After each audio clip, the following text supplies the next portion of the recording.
Welcome to back YouTube. Vừa in first day anh computer te hun na tur pokala nei lo chu wang chuan hian a helin karon upload top mayanga tuna kom na hi tura ani Meghalaya chun chunia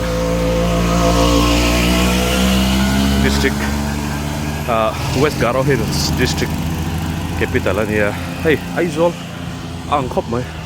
kong jim te chuk chho oi deuh deuh one way ni tlang pui le hala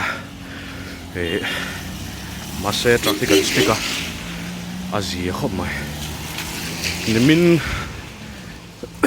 nimin pia kan phea kan motorin dar kariat vel kan tlan silong atangin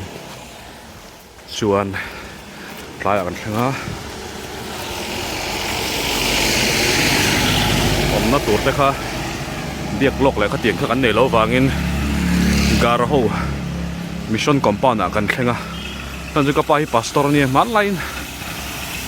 lo thlen to thin nei ome CMI vela tho line an lo la ria nom takin kan thleng thea chuan nimin khan kaning khoma mizo biakina in lo tur zong lai ten ni wang khan in khom te pokha tul kan han ti chi lo na ka pa khan ti tlata ma se wan nek thlak takin kaning khom wang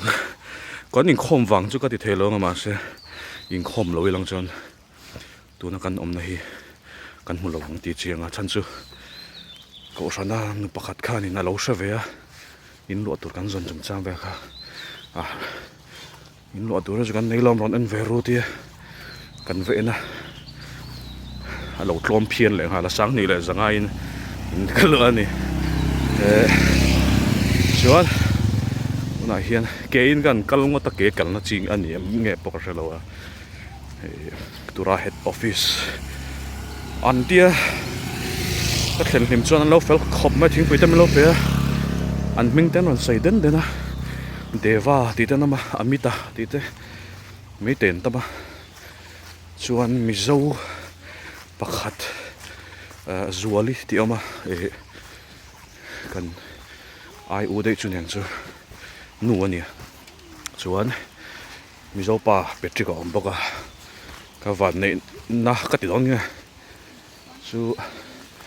chu mizo pa petri ka chu ASPO nia kapu tur ni chu anuam don nge anuam lo sot don de ka soi tiam lo a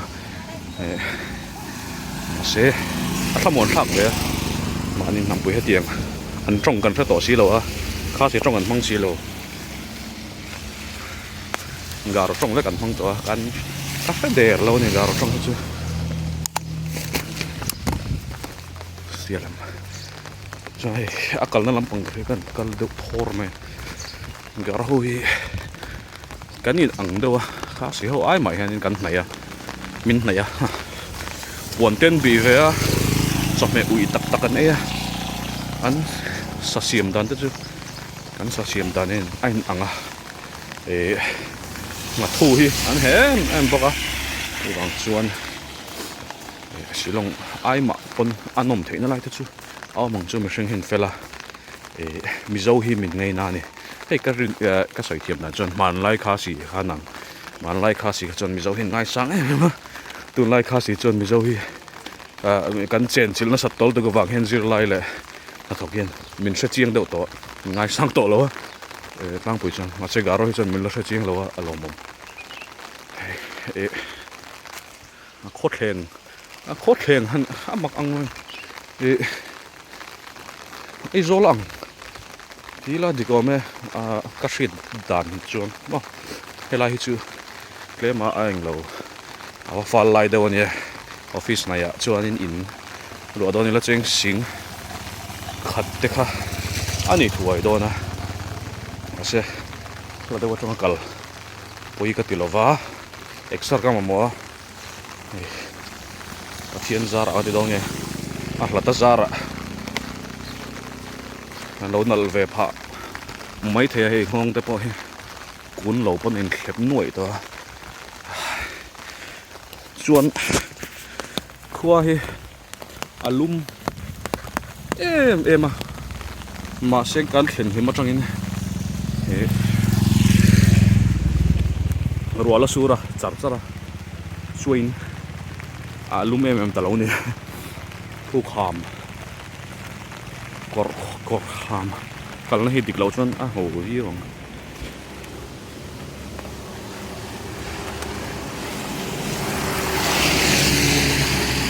taxi om lo topa auto rickshaw manga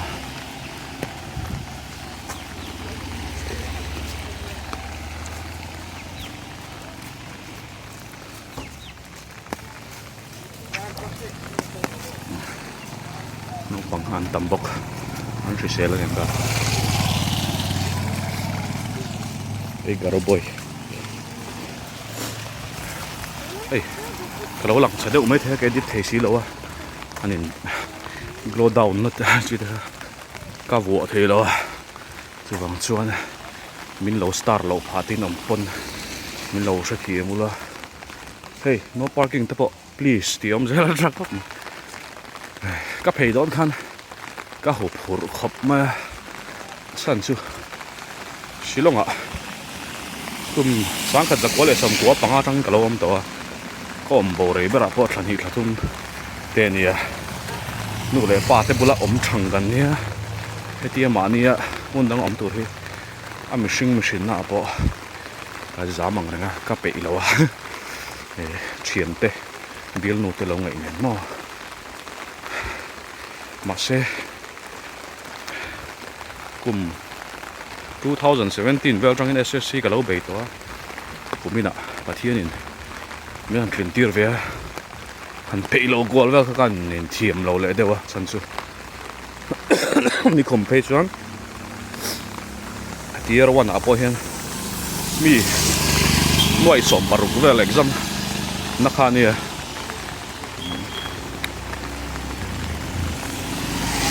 aba nei thak ani in post office ka vain report po khan postman pakhat hi lo ma chung tenen anloin report ban yang sports ko tain koi tangin lo kala ka tia Gujarat tangin postman turin Shillong sa me ka le anong karania anni tan page hey ape amlo le zol ni non tribal an nia tan chevek nga tlang rama chuan mu si tan nia kalong mu si ve khang lang china an tre ve ka an lau ve thei lu tu ni ke inte chu hei ma ni tlang mi pui kara thawani atiam han pur em tur hom la chuta ko san te polo ma ko san hi hoya apo hian am don ni la va bel chot phathi tha ke ni te chu pastor chung ko kan inala ya ve tur renga kan ngai hei testimonial han ken phe te pem le kha te ma se mi tam tak tan chon thil san pa mo hei o boy pu san pa ngai te khan yang ma se chu ti chung chuan ko san hi omna piang a bel hi tha a wai me te ti ba chon nei lo ka shit ta ni nge chu ka sai chu in lo tur kan zong a dora te kan zot ko la ma se coincidence polo ti maula kan vain kho ma wang kan tu na mi hi lungdum takin kan om ta ani awah la ve mi dang zai ko minute riat wa so rasur hi ke chu poi ka ti reng lawa nuam ka ti ni scooty ren ko si pai ren ko ka le te khan roi sur se hi ka ti thei ngoi sikul nau pangtan ni hel motor hi kong gym taka hian duwa hian an khal chaka an man mo thina an khal thiam em lo ki po a hriat the aizol Mizoram pe motor kan khal thiam em a an ni ve lo ni ka pel nge ka thelo a ka kal na hi ram dang kho dang ka theng ti lau khop ma map kan unlock me ngo ti han kan upload anga kan nang chil le je me don computer gala nei silo live turin mo video edit turin. Thank you very much for all your support. and milo trong trai pui zeldonia sangare Korean la do khain thren ka pa he school no pang na kan zak do Korean ka do sangare 보고 싶어요 오빠 상가를